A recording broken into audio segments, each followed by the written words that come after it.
There's a reason that Pinot Noir is one of the most popular grapes, and it comes in so many different styles.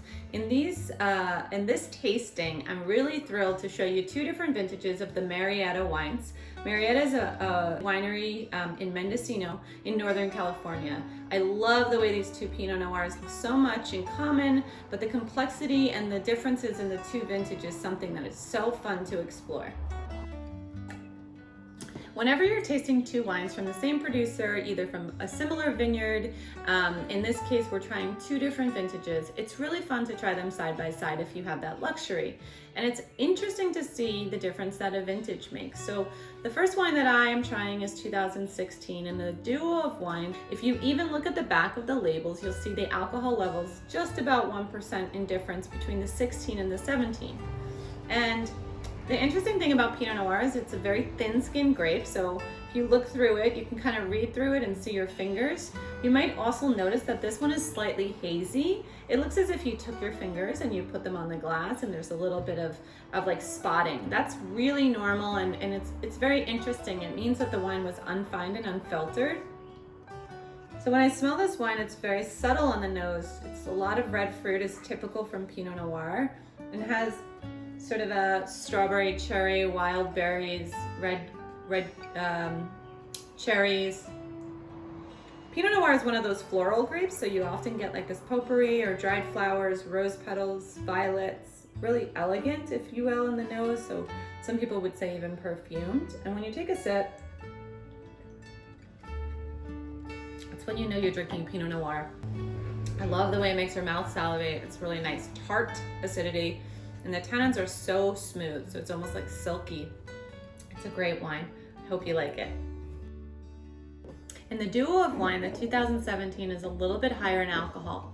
How do I know that, you might ask? You just look at the back of the label. Nothing scientific there, but it's interesting because we have the same producer in the same vineyard, and yet there's an extra degree in alcohol in the 17. So probably what you can infer from that is that the vintage was a little bit warmer, and as a result we should expect some of those like warming or intensity of flavor or ripeness of fruit to come through on the nose. So let's go ahead and check. Pinot Noir being a thin-skinned grape, we still have that like nice transparent color where you can read through it. It's unfined and unfiltered, just like the first. And yeah, you definitely feel that the fruit is a little bit more intensified, almost slightly dried, maybe a little bit riper than the first. I get the classic potpourri and rose petals, but I also have a slightly herbaceous quality, almost like a really nice dried herbal, maybe marjoram, tarragon, something along those lines.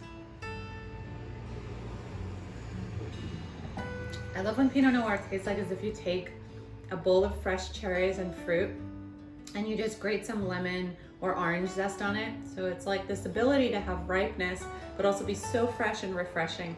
And yes, the palate is smooth, maybe a little bit more dried fruit.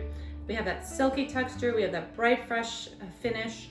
It's a really great wine if you're having filet mignon, if you're cooking some chicken or pasta or anything for that matter. This is one wine that can go with a wide variety of dishes. Thank you for tasting along with me. It's so fun to introduce you to new wines. These Pinot Noirs, the 2016 and 17, have a lot in common, and it would be a great idea to have a dinner party and to serve these two side by side. I would really start with the 16 and then go to the 17. I hope you enjoy these tastings and these videos, and please let us know your comments.